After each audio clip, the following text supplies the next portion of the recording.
प्रथम गुस्से में तमतमा रहा है और अपनी बात दोहराते हुए राध्या पर चिल्लाता है, मैंने तुमसे साफ कहा था ना कि तुम्हारी वजह से मेरी दादी को कोई प्रॉब्लम नहीं होनी चाहिए, कोई तकलीफ नहीं होनी चाहिए।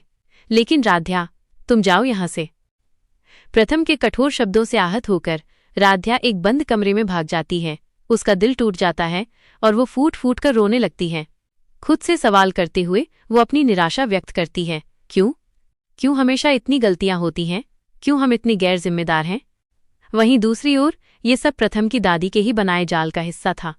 अपनी चाल को कामयाब होते देख वो मन ही मन मुस्कुराती हैं और एक खतरनाक साजिश को अंजाम देती हुई कहती हैं, देखती जाओ राध्या, कैसे इस घर से तुम्हारा पत्ता साफ करते हैं। ये तो बस शुरुआत है, दादी की चालें अभी और भी खतरनाक होने वाली हैं।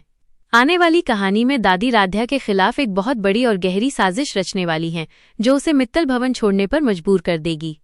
दादी की एक ही मनोकामना है कि राध्या इस घर से चली जाए और लगता है उनकी ये इच्छा जल्द ही पूरी होने वाली है।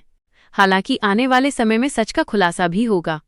राध्या सबके सामने ये बताएगी कि कैसे दादी ने उसे फंसाने के लिए नींद की दवा देकर सुला दिया था।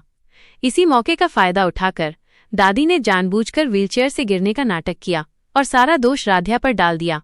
परिवार वालों से कह दिया कि राध्या घोड़े बेचकर सो रही थी और उसकी लापरवाही की वजह से ही वो गिर गईं। अब देखना यह है कि क्या राध्या समय रहते ये सच्चाई उजागर कर पाएगी और क्या परिवार वाले उस पर विश्वास करेंगे या फिर दादी की साजिश में कामयाब हो जाएंगी। बंद कमरे में राध्या की सिसकियां अब एक शांत लेकिन गहरी पीड़ा में बदल चुकी थीं। वो अपनी मुट्ठियां भींचकर रो रही थी और दीवारों से टकराते हुए खुद से सवाल कर रही थी कि उसने सच में क्या गलती की। मैंने तो बस उनकी सेवा करनी चाहिए थी। मैं कितनी बदकिस्मत हूं कि हर बार मेरे साथ ही ऐसा होता है।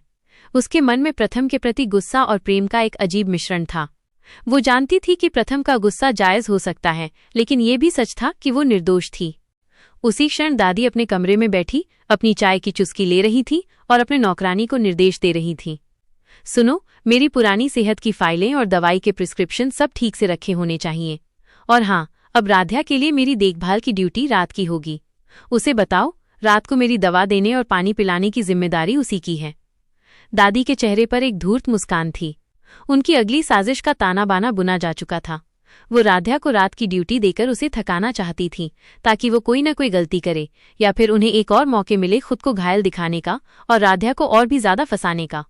इधर प्रथम हॉल में टहल रहा था। उसका गुस्सा ठंडा हो चुका था, लेकिन वो अभी भी अपनी दादी की तकलीफ को लेकर परेशान था। हालांकि राध्या की रोने की आवाज उसके कानों में गूंज रही थी, उसके दिल का एक हिस्सा कह रहा था कि राध्या ऐसी गलती नहीं कर सकती। वो खिड़की से ऊपर राध्या के कमरे की ओर देखता है।